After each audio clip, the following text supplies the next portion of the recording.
We took more assets on last year than we did from 2018 when I started the business to the end of 2021.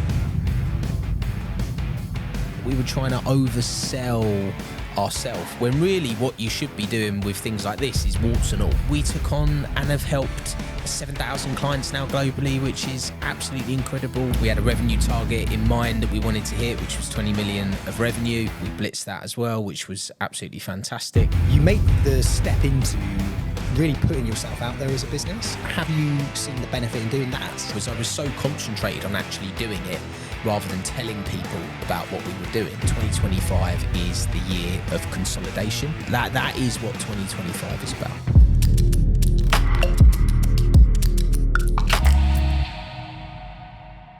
So, bit of a recap then. What happened in 2024? Because you've had an exceptional year. Yeah, I mean, look, we hit our revenue and our assets under management targets. So at the start of the year, we said we wanted to be at over 2 billion by the end of 2024. So we smashed that by 5%, which was great. So we ended up on 2.13 billion, which was amazing.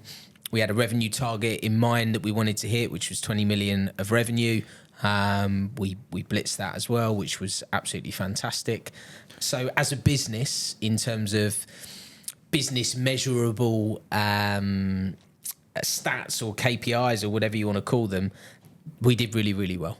And also, you know, what was really nice as well is that we brought lots of new people into the business as well. Lots of quality members into the fold, and we took on and have helped 7,000 clients now globally, which is absolutely incredible. Obviously, being a client-centric organisation and clients first, that's super important to me. So yeah, it's been a really good year. Fantastic. You also made a huge change, didn't you, around your own brand as a business? You completely changed the brand around. You've invested quite heavily by the looks of it. Well, you have, I know this, into content creation as well. I'm here. So 2024 is another year as well where you made the step into really putting yourself out there as a business. And have you seen the benefit in doing that? Yeah, look, there's a lot I've seen benefits from last year. And actually what I've really noted was the benefit of having something exciting and new going on as well, and the actual positive impact that makes. So in 2024, we rebranded from Hoxton Capital Management, which was probably a bit old and stuffy, to Hoxton Wealth. We actually decided to do that in 2023. In August of 2023, we came together as a management team and said we actually need to freshen up the brand. So Hoxton Wealth is where we got to with the name, and we obviously, you know, whole new colour scheme, whole new logo, all of the content stuff that we've been doing, which has really been projecting the brand and making it a brand people want to be associated with, clients and advisors alike. And we've really seen a positive impact on that. Clients coming back and feeding back to us on how they found it. Actually, it encompasses more of what you do, and it looks really fresh. It actually fits much better with us now, weirdly enough. And advisors being excited that they are part of a dynamic, growing, young business that's really trying to push the limits on what we do. And they feel that the brand resonates with that as well. So yeah, it's really exciting. Well, you can't move from seeing you in the press as well and seeing the business in the press. What part do you think PR has actually played in that? Do you feel like it's a good investment, PR? I massively under-egged when we first started how much of an impact brand and getting yourself out there really had. Like, really did. And the reason why was I was so concentrated on actually doing it rather than telling people about what we were doing. But then I realised that actually so many people hadn't heard of us and would never hear of us unless they were able to see the good work that we were doing.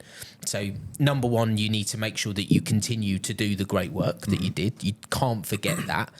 But number two, it's important that we do yell it from the rooftops, and I think we've done that pretty well. Obviously, you've come in and done an amazing job on putting us out there and putting us in front of more people and building the brand. And it's been a huge upwards trajectory in the brand recognition of Hoxton. Yeah, 100%. Fantastic. I'm definitely seeing a trend, like the companies that are actually investing into marketing, branding, whether that's podcasting, YouTube videos, even just sort of updating LinkedIn appropriately to talk about what the business is actually doing in a humanized, authentic way. Yeah. I see the businesses that are doing that are getting a huge amount of traction. Huge. Huge. I think it's just such an important thing to do. And financial planning has historically been behind the times on that. So for me, being involved in Hoxton, especially coming in 2024 and being, I suppose, integral in that part of getting that brand out there, getting it seen. And for me, it's about stories. It's not just about one person. It's about the people within the business that bring that business to life. And I think we're doing a fantastic job, and it's brilliant to really be part of a business that's spearheading that within financial planning. I mean, look, other professions are doing, and other industries are doing an amazing job, right? We're playing catch up at the end of the day. 100%. So it's good to be involved in a business that has that foresight and understanding that content creation is good for client generation. It's good for sharing our stories, attracting talent, and being authentic. So, all good. 2024. Any challenges? Anything you had that was a real struggle for you? Look, there's always challenges. I think as with anything, I think what we found challenges with last year was, so when you put out your brand and what you're about, I feel that a lot of people try and oversell it.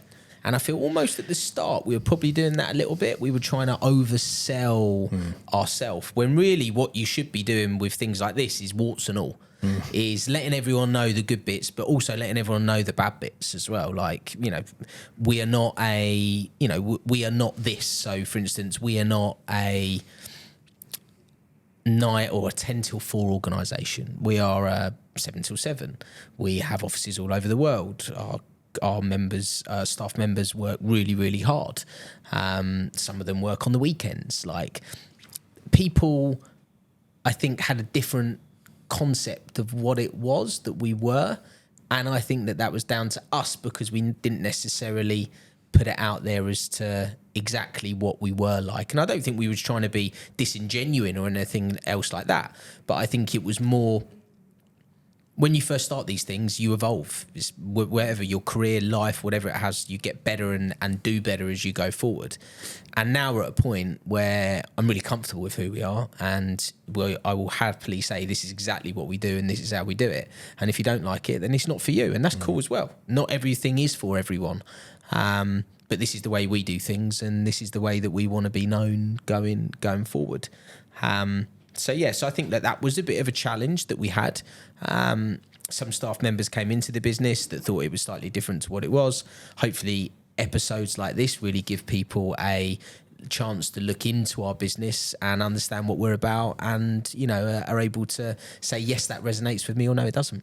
Absolutely, 100%. It's all about being that authentic and sharing the story along the way. There are wins, there are losses, and you've got to be honest about all of them and 100%. make those improvements to make it actually better. You invested a lot of time and energy in your own personal brand. How have you found that as a leader, a CEO within an organization that's growing, putting yourself out there like that on platforms such as LinkedIn? Good and bad. Good in the fact that I've had huge amounts of opportunities come my way as a result of it. And that's not just personally, that's for the business. I've met people that I would never have met before. I've spoken to really interesting people, and I love that side of it. That obviously the bad side is that, you do get comments that could potentially be hurtful. You do get people say things to you that, you weren't anticipating. But ultimately for me, with that, it's everyone has an opinion, and actually there's very few people's opinions that I actually value, and a lot of the time the people that I value their opinion, they're the ones that are actually telling you to go for it and push forward. But again, I think it's that kind of being not disingenuine, but like almost putting yourself out there, and then people really seeing what you're like. People know what I'm like before I've met them now. Yeah. Because if they follow me, they can understand my personality and the way I think.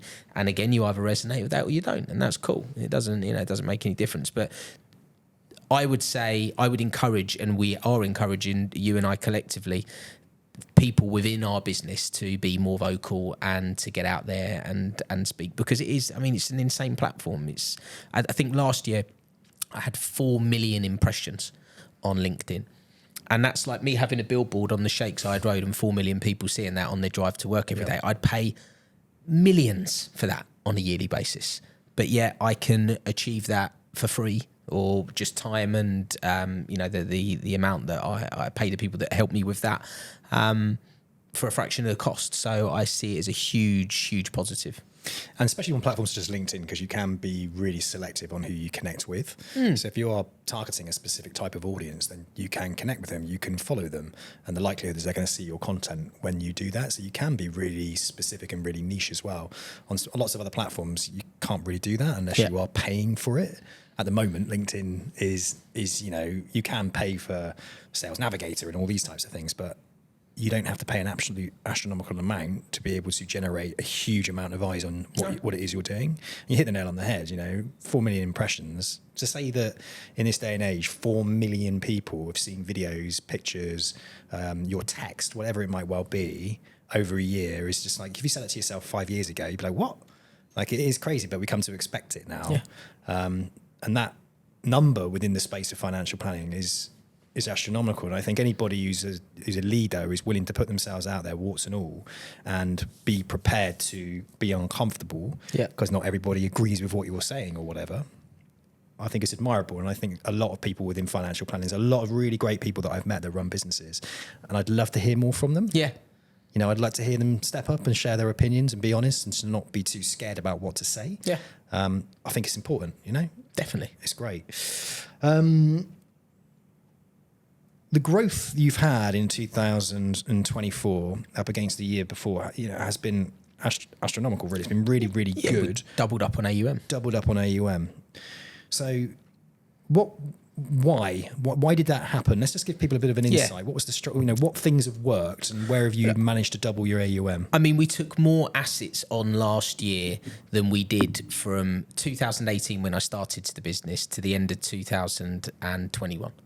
Like, collectively, we took on more during that period. In fact, it's up to the end of 2022. So over the first 5 years that I operated, we took on more last year than we did over the first 5 years. And that's because we've got the compounding effect. So what I've really noticed, and I noticed last year, things don't happen overnight.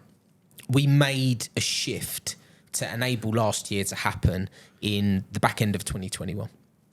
So we shifted what we were about. Typically, we were focusing on UK pensions with UK expats living abroad. And in 2021, we said we want to be more holistic. So 2022 and 2023, we really doubled down on changing that. Obviously, there was a big change in the markets. 2022 was a really tough year. The first half of 2023 was also really tough. Back half was good. So it was...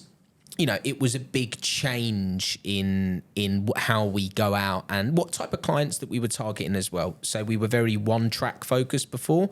Now we are way more holistic. So we do financial planning, the lifestyle piece. We give, obviously, the investment advice to clients. We help with tax.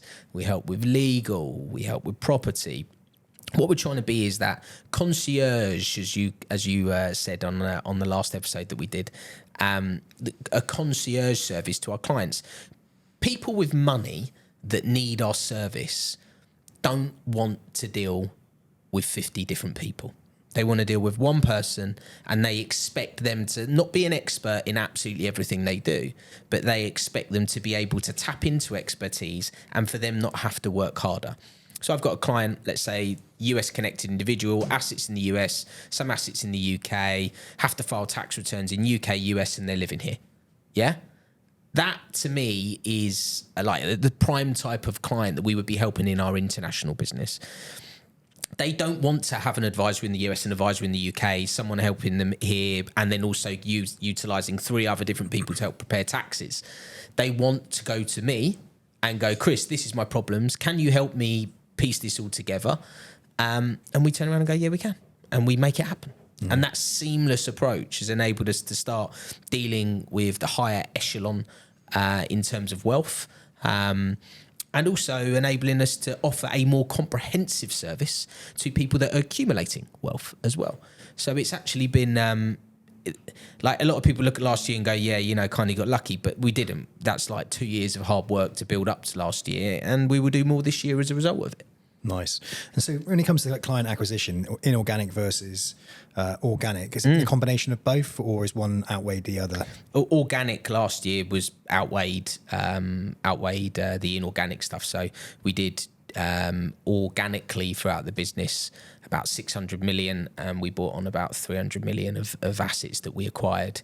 This year, I anticipate that we will acquire a similar amount so that we bring on organically. We've got a big acquisition teed up that hopefully will be done in the next few weeks. But the inorganic piece was also something that we had to learn. Baptism by fire. 2023, we decided that was a track of the business that we was going to go down, and we was going to start pursuing it.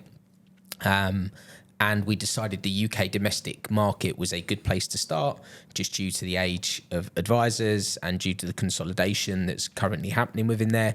And we saw an opportunity that we would be able to build up a bigger domestic UK footprint to help to help us to aid the rest of the business that we have, and to offer that to clients. So a lot of our clients are still UK expats. Having a big UK domestic presence is great for them because they see comfort in that. Yeah, you've got a really good UK presence. I know when I go back to the UK, you can still look after me.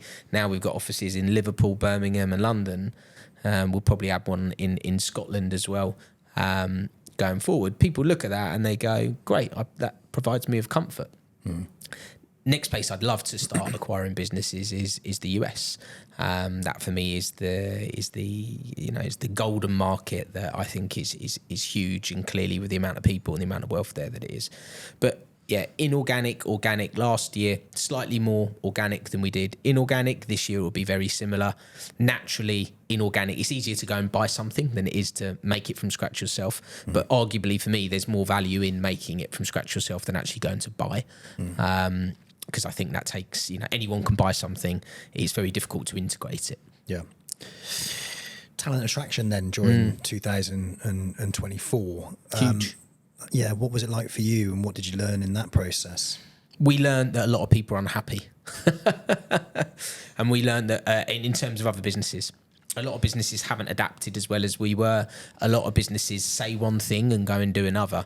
And for me, business is really simple. It's if I say I'm going to do something, I do it. I won't promise you to do something, whereas a lot of people get caught up in this promising the world and massively under-delivering. I would rather under-promise and over-deliver. So I'm not going to tell you I'm going to do something if I can't. And it's very easy to get people in on the promise that I will do something. If I don't deliver, what chances do I have of keeping them? And we started to see that come unstuck for a few of the joiners that joined us last year. They've been promised the world, didn't get delivered on, and therefore they get the hump, quite rightly so, and start looking elsewhere. So that for me is a key part of what we've got to do, which is consistently deliver on what we say we're going to do. And hopefully you've seen that. I mean, you last year with talent attraction into the business. Hopefully we've delivered on what we said we were going to do, and you've seen that firsthand. I've had a lot of conversations with financial planners that are now in the UK that are now fully aware of who Hoxton are and are following our journey. Yeah. And they're watching. And none of them are liking my content, right? They're not engaging with it, but they're reaching out to me. And they're intrigued and they're interested in what we're offering and what we can do.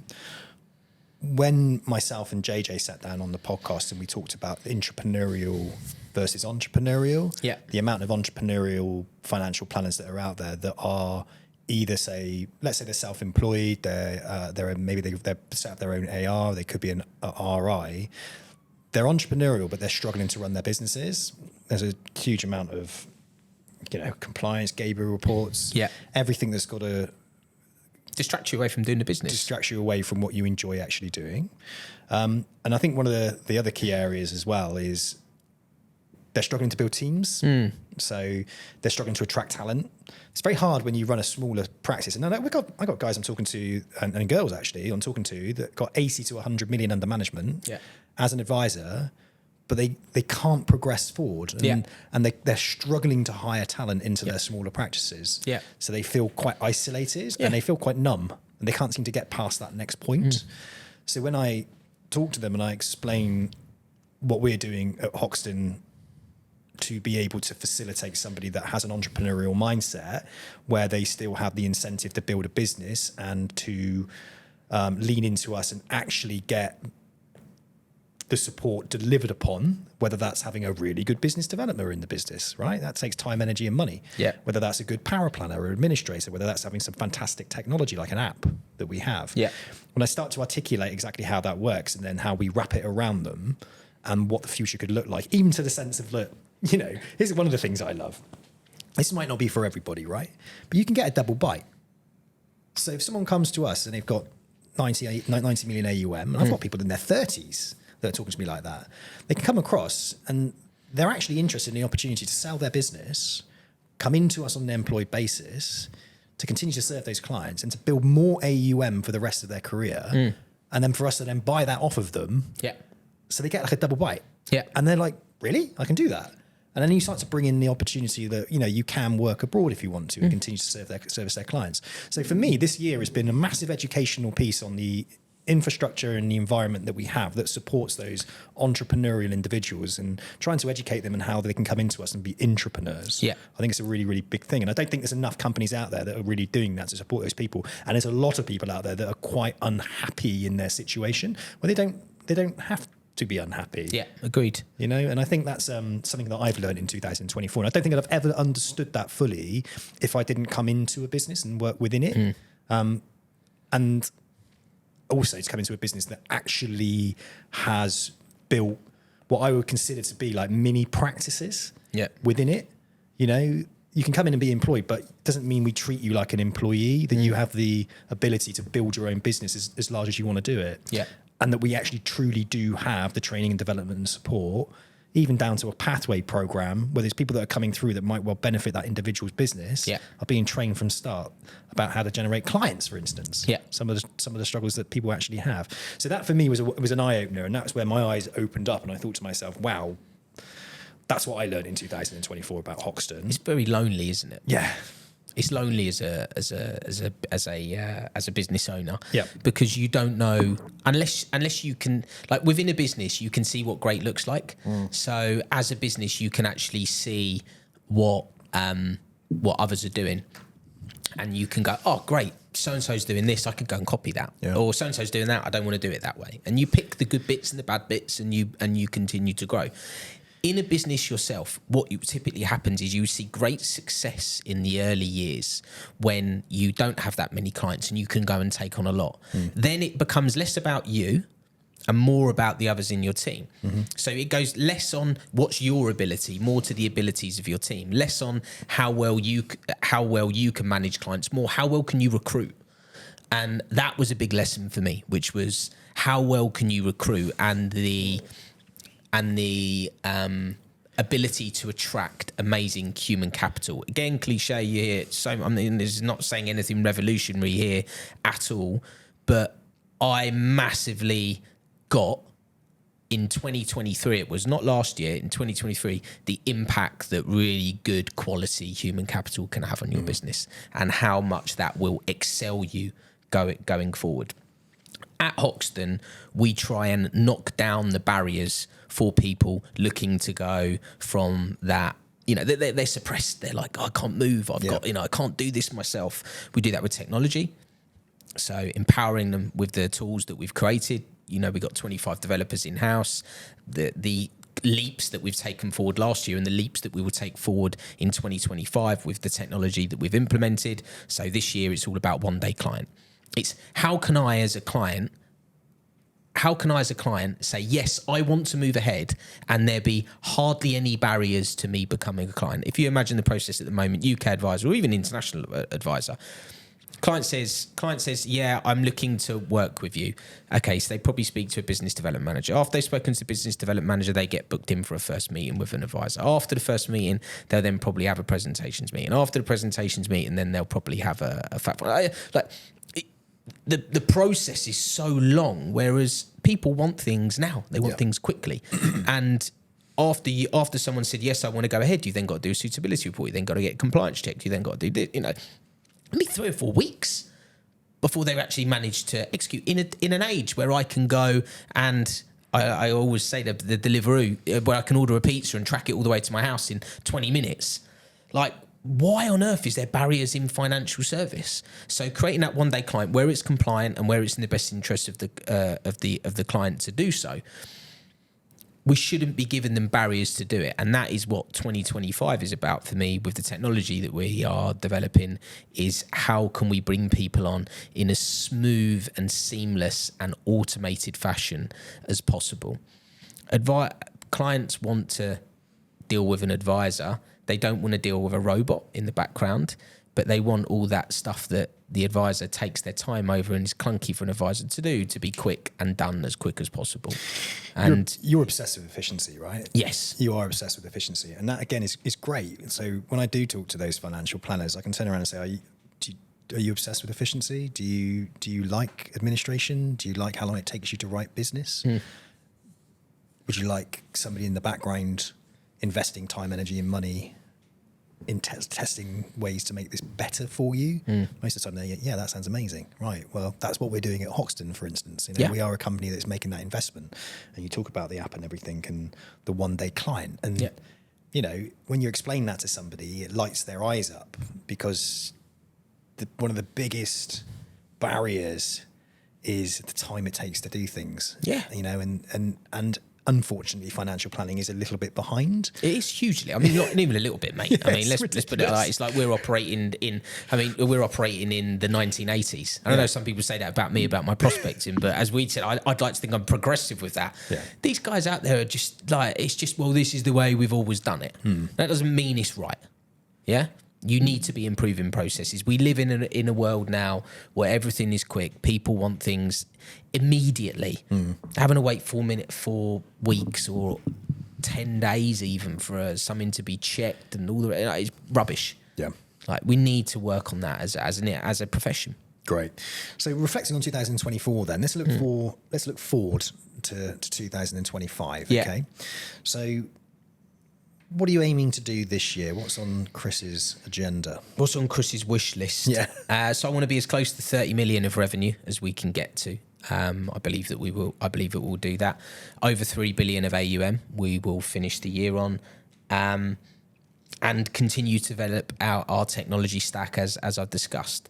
For me this year, we operate, and as you will know, on more, better, new. Yeah, more, better, and only then new. People get so distracted. I need to do this. No. I want to do more, and I want to do it better of what we're doing at the moment. There's infinite ways that we can do more, and there's infinite ways that we can get better with what we are currently doing without getting lost and chasing shiny objects. So 2025 is the year of consolidation. It's the year of making sure that the businesses that we acquire are integrated well, taking on a few extra acquisitions and doing that. It's about making sure that our advisors are operating at the highest levels, making sure that we're providing the best service that we can for our client, and building on that. That is what 2025 is about. Yeah, oh, fantastic. You mentioned about America. Yeah. Is on your wish list. Yeah. Is that in the 2025 plans? Are you It is. expanding in? Yeah, I mean, America, for me, is the biggest market for wealth management in the globe. There's 400 million people that live there, more wealth there than anywhere else in the world that would be open to wealth planning. Like, why aren't we operating there is the question. So we already have an operation there. We already have a business there. It's about making sure that we now are utilising it, and we are doing more there this year. That is, America is more. And I think it's a really interesting market. I think the quality of advice there is fantastic. I don't think that they're too aggressive with regulation and nannying. I think that they are open for business and they want you to do well. And I'm super excited about it. I mean, as you can tell. I mean, I think there's 260,000 financial planners or financial advisors in America. And actually, when you put it in comparison to the population, it's not far off the numbers that we have in respect of the population here in the UK. It's not far off in comparison to how many advisors to clients. So there is a huge opportunity there. Huge. There's a huge amount of wealth there, way more wealth than anywhere else in the world, right?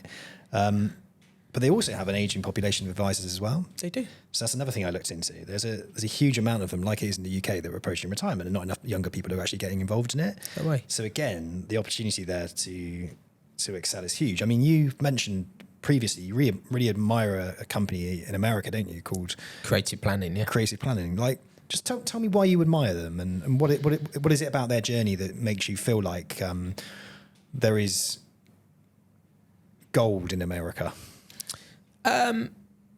Number one, I like what they're about. I mean, they're about long-term investing, doing right things by their clients, like not trying to get caught up being all things to all people. They're very specific with what they do and who they target and how they grow their business. They were the kind of pioneers, I suppose, of lifestyle financial planning to the masses. Obviously, there's been individual people, but, you know, as a business, they've really adopted that approach. And that whole goals-based approach is what really resonates with me. I get it and I understand it, and it's logical what they're saying. It's led by a guy called Peter Maluk. Hopefully I'm pronouncing his surname right. But he is, you know, again, very level-headed, he's not brash, he's not flashy, he is still advising clients within the business. He goes around and sees all of the people within the business. I heard he even calls up everyone in the business on their birthday and wishes them happy birthday. I don't know if that's a myth or not, but to have that perception from the outside looking in, to me, is what I really want people to look at Hoxton like and see that. So that resonates with me a lot. Not to mention that they're nearly $400 billion of AUM. They've grown exponentially every single year. They bought Goldman Sachs' wealth management business. You know, I could keep off reeling off facts after facts for facts. But it all really boils down to me is I love what they're about and I love what they do with clients. And I think that that's the gold standard. And that's what I want to try and emulate with what we're doing. I don't think, like, so many people go, you know, you need to be new, you need to do this, and you need to do that. You don't actually. You just need to see what works. Yeah.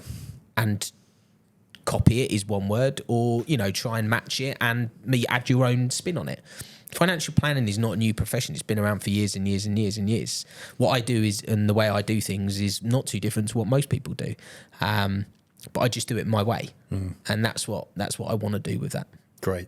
Lifestyle financial planning then is there's a big word at our kickoff conference this year. Jonathan Jay gave a fantastic presentation on that. Lifestyle financial planning, why is that so important to you in 2025? It's been so important to me all along, I think. And I think that you get so caught up in your own way of doing things that actually sometimes when you take a step back, you go, this is actually how I want to do things. And what it's really meant for me is that looking at it from a business point of view and then looking at it from a client point of view. So looking at it from a business point of view, to be able to help clients achieve their long-term goals means that they will be long-term clients of the business, which is clearly great. Yeah. From a client's point of view, you're not getting someone coming and talking to you about, your investment's done this, or trying to push product down for you. You're getting someone who actually understands what you want to achieve and why you want to achieve it, and then helping you get there. Like, that's what financial planning is. It's not, I've got a pension, I want to get 2% extra a year from it. Well, why? Like, how on earth does that fit into what you want to achieve with your goals and your life? Starting with those goals and understanding that, and then working backwards from there, is what's really, really important. And it's taken JJ to come into the business to really be pushing that internally and championing it. That's made me really sit up and get behind it. So we was doing it already with cash flow modeling and all the rest of this stuff, but having read huge amounts on it now and submersed myself into it for the past 12 months or so, I really get what it's about, and that's really what I want us to be about. It's interesting, actually, because I kind of went through the process myself. Bobby Sahota, who's now joined us, which is fantastic. I get on with her really well. Yeah. She's very much into vision boards and visualizing what you want out of life. Yeah. And I've always struggled a little bit with putting a roadmap to get to somewhere. I've always been someone that is a bit of an activist and just learns as I go. Yeah. And if you ask me to put an actual figure out there of what I wanted to achieve or where I wanted my life to go, I never actually have done that. So I never had a fixed plan or a fixed goal. Obviously, had a vision in my head of what I thought. But sometimes that vision can be like a fantasy, Yeah. you know, an idea of it being, oh, when I get there, that's what it will be. Yeah. Whereas actually, when you sit down with somebody and you can actually talk about like what some might consider the fluffy side, for me, it was really beneficial. So to be able to actually visualize and pinpoint exactly when I would like to retire, but what I would like to do and what I think I would need to get there to live the life that I wanted, but to also live the life that I wanted up until that point. Me living in the world where I'm talking about goals and somebody is working with me to listen and help me articulate clearly what that vision is.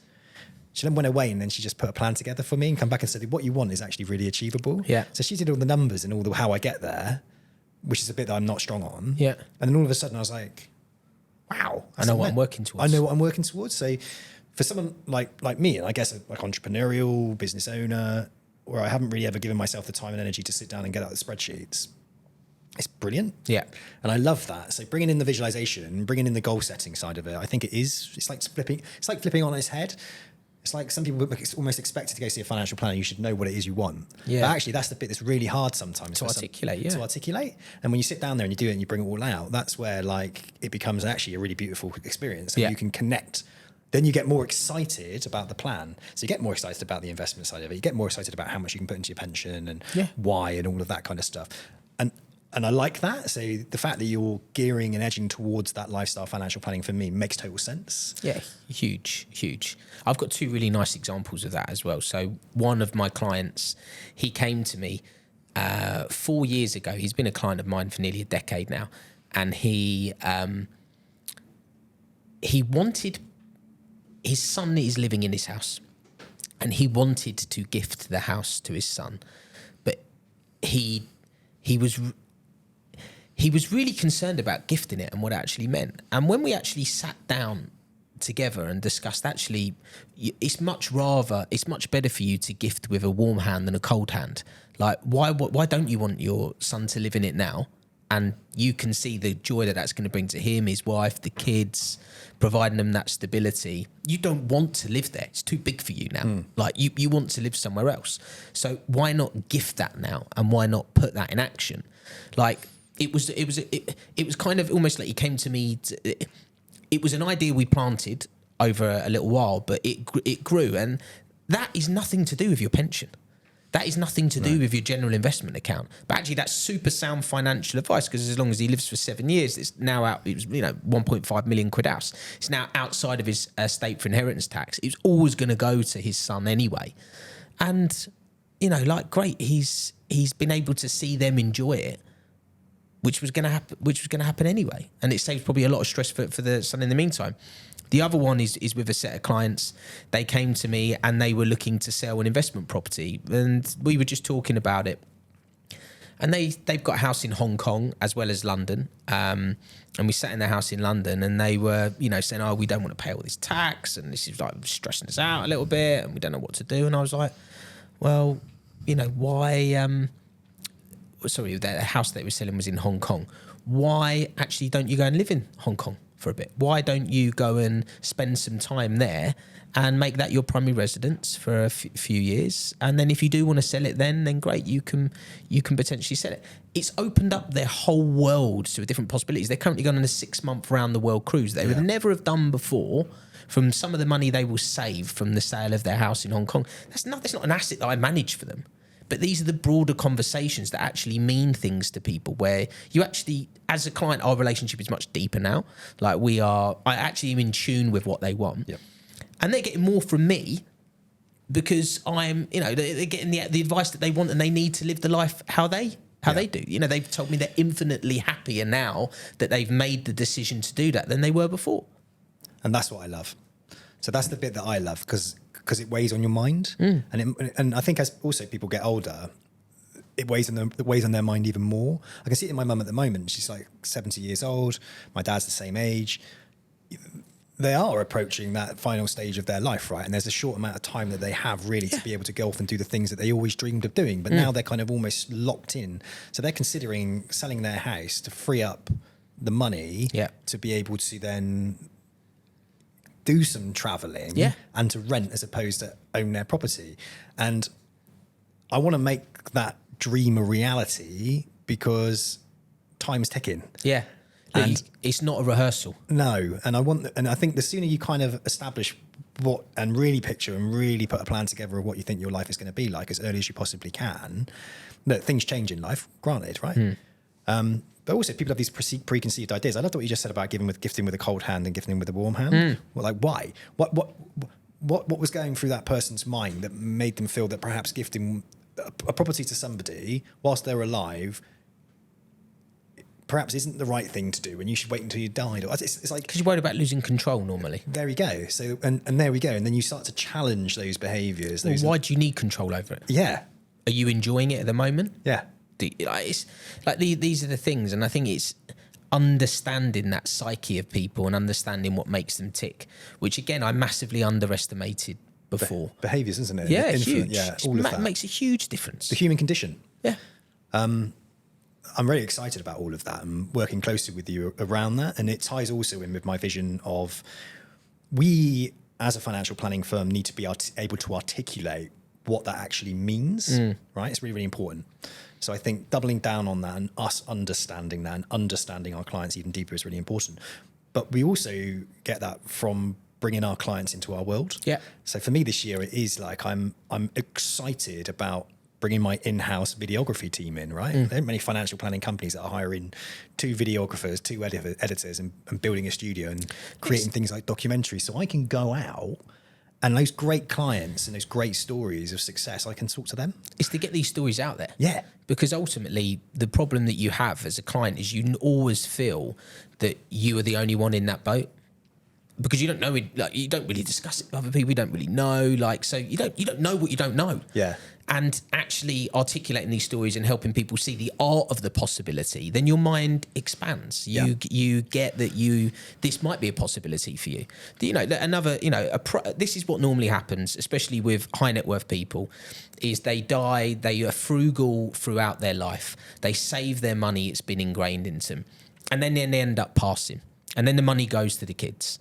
And I've seen it time and time again with clients that have passed where the kids inherit a lot of money. Now, what do the kids do with the money? Well, they can spend it. They go and spend it as quickly as possible. Yeah. They don't save it. Yeah. So if you're going to give it to them, give it to them now.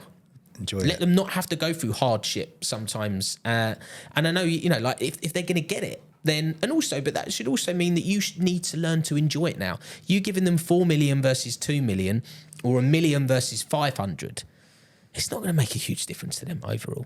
And actually, it's much better. They would probably prefer you to enjoy it, unless there's something seriously wrong with them, than for you to be leaving as much as possible to them, so they can go and blow it on a house or maybe get divorced and lose half of it. And like all of these things can happen as well. So it's super important that people do enjoy and really, like I said it before, life is not a rehearsal. No. You need to enjoy and not rob your partner of the experiences just because you have no plan around it. And that's what it normally comes down to. Life is not a rehearsal sounds almost like a series to me. I'm as I'm talking to you, I can now visually see how we bring these stories to life. Yeah. So it is really, really important. It's a combination, I think, within financial planning when it comes to marketing. Yeah. I think it has to be story driven and it has to be relatable. So it's a bit like when you look at my Financial Plan Life podcast, now the Hoxton Life podcast, right? Someone's thinking about joining us. They can listen to the recruitment consultant who's telling them how fantastic it is, or they can listen to 30 people sharing their personal experience of working within a company and what they did and how they did it and all of that, right?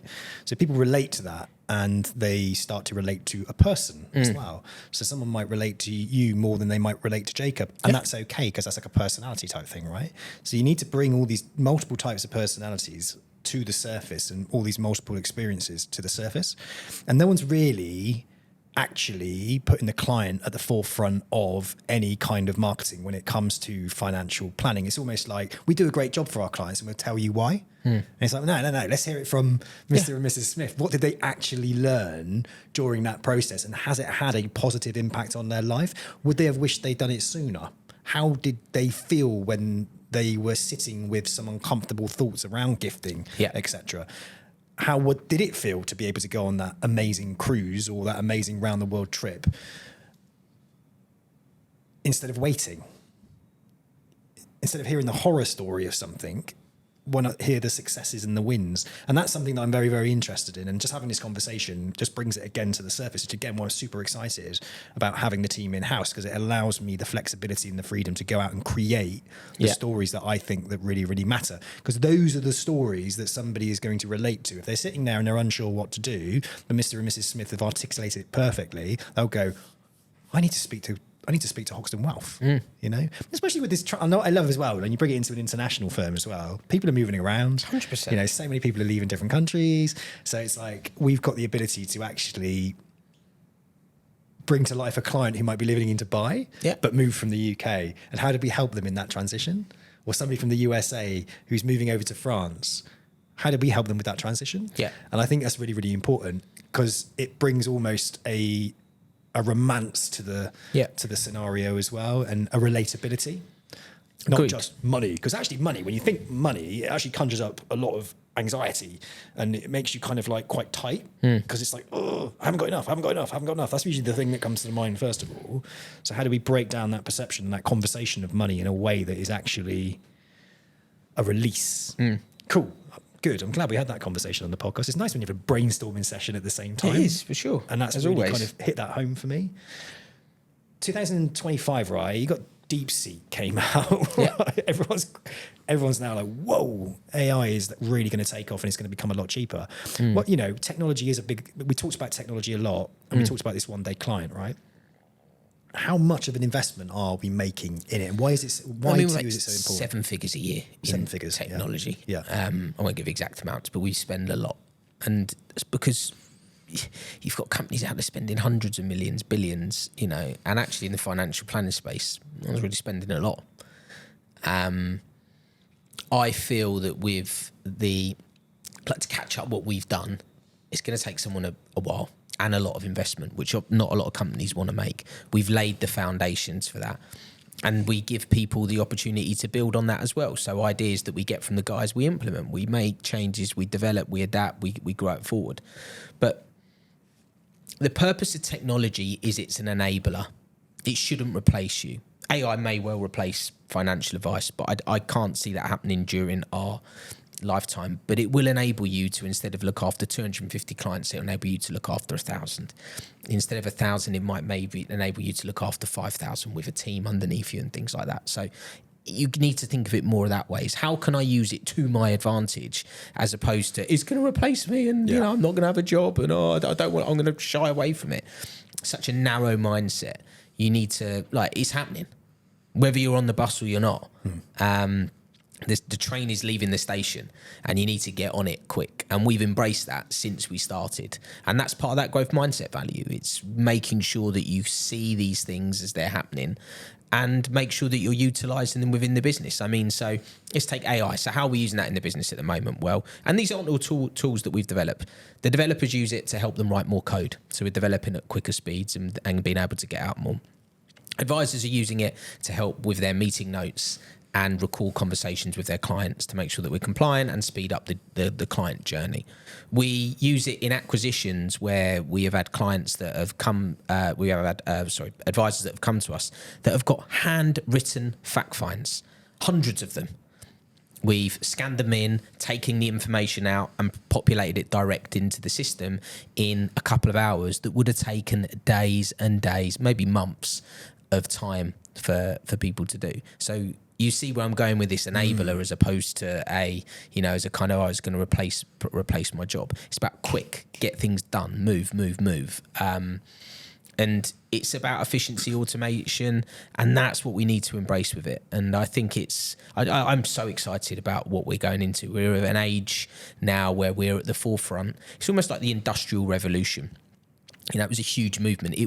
I think we'll look back in history and go, it was the AI revolution. Mate, massively. 100%. We're already in it. It's happening. I mean, you use it within what you do. Yeah, all the time. I use it all the time. Yeah, absolutely love it. Looking forward then, Okay, so we looked over 2025. We've looked back. So we're looking at 2025. That is obviously looking forward. We've looked over 2024. But you're a big picture thinker. You're always planning ahead. You're a growth mindset individual.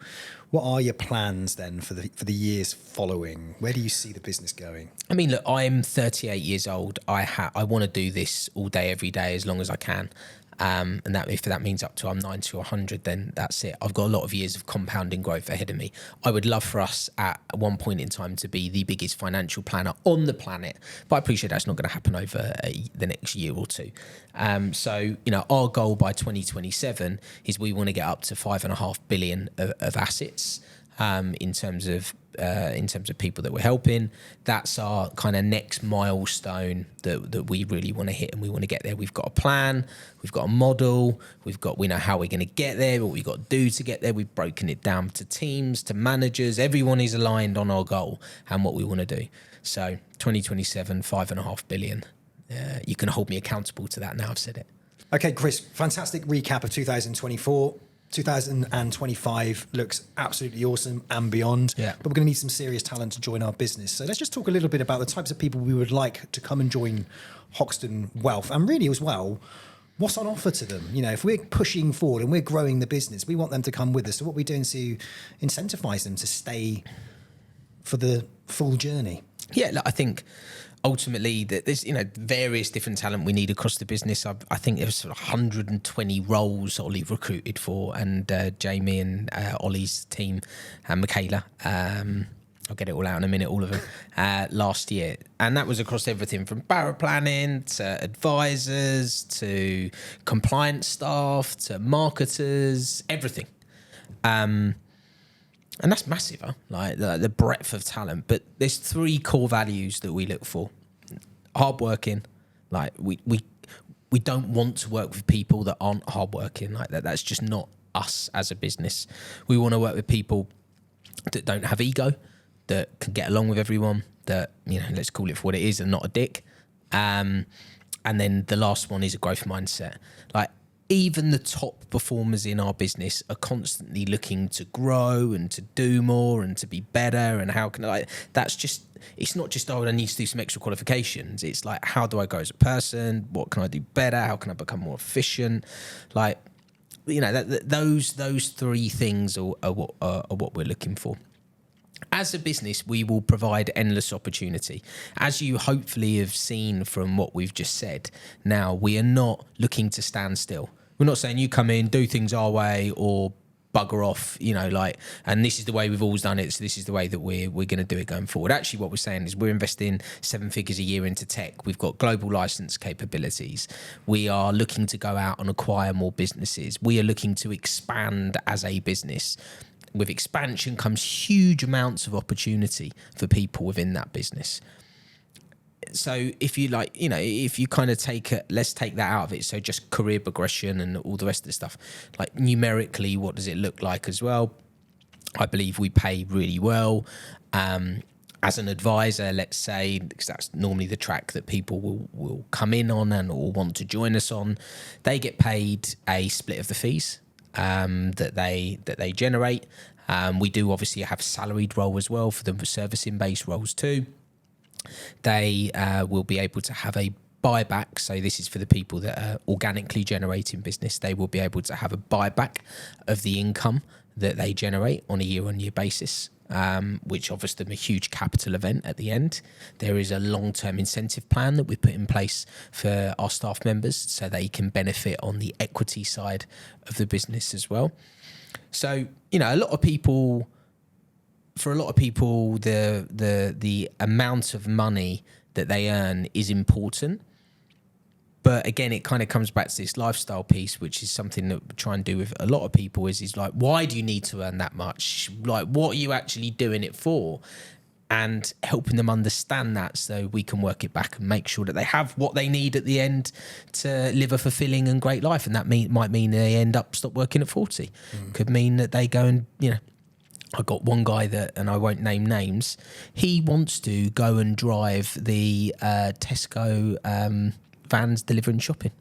He wants to he wants to build up his client book at a certain amount of time, and then bugger off and go and do that in the UK, and live work 3 days a week. That's what he wants to do, but he knows he has to work super hard now to be able to go and do it. Like, I'm not saying that's his dream job, but it's his dream lifestyle, is to just be able to go to work, forget about what I'm doing, do a task which doesn't involve a lot of brain power, spend as much time as I can with my family, travel around the world when I want, and that's the life. I'd still want to do something. Yeah. And I don't know how he got to that role, so don't ask me out, but that's what he said he wants to do. So you're like, but we will enable you and help you get there. Perfect. We've obviously as well, we've had huge success with the Pathway, which is our in-house academy, essentially, right? Where we can take somebody without any experience all the way to becoming a financial planner and beyond, wrapping a team around them, and obviously eventually reaching that point where they can sell their business on an internal basis and walk off into the sunset with a nice lump sum of money. We are a through business. You can start with no experience all the way to the end, which I absolutely love. So we've had huge success with that pathway. We're constantly refining it. We're developing our school community as well. So our Hoxton Life school community, where we're educating people that want to get into financial planning. We're saying, come on into our community. We're going to teach you some stuff about it as well. We're going to educate you on what it takes to be a great financial planner. You're going to learn a bit more about who we are, what we're doing, where we're going. So when it comes to that investment in the next generation of financial planner as well, I'm pleased to hear that Hoxton are so involved in that and are committed to it, and want to make sure that there is a pathway that isn't just self-employed, that there is a pathway that's employed that can take you all the way to becoming a financial planner, right? Yeah, I think it's that whole kind of self-employed model is, in my opinion, kind of like flittering off in the distance. It's like you're employed, but you get a split of the revenue, and that's what you want, which is why you become self-employed anyway. But you get it without all the hassle. Like, what you net is what you net, which is lovely as a business owner. I wish my margins were fixed, but unfortunately they're not. But it's super important to invest in the next generation for a number of reasons. Number one, if you're not doing it as a business, your business will the flames will get smaller and smaller and smaller and smaller. You want your flames to burn bigger and higher. And the only way that you can do that is by putting more wood onto the fire, and building that up. And really, that's what we're doing with the juniors, the Pathway program within our business. Is not only are we helping them, we're also helping ourselves. Like, let's face it, we are a business, and that's one of the reasons why we do it, or one of the main reasons why we do it. The ability to give back is fantastic, though. As I've grown with the business, I've realised that there's things that are really important to me, and one of them is creating opportunity for others.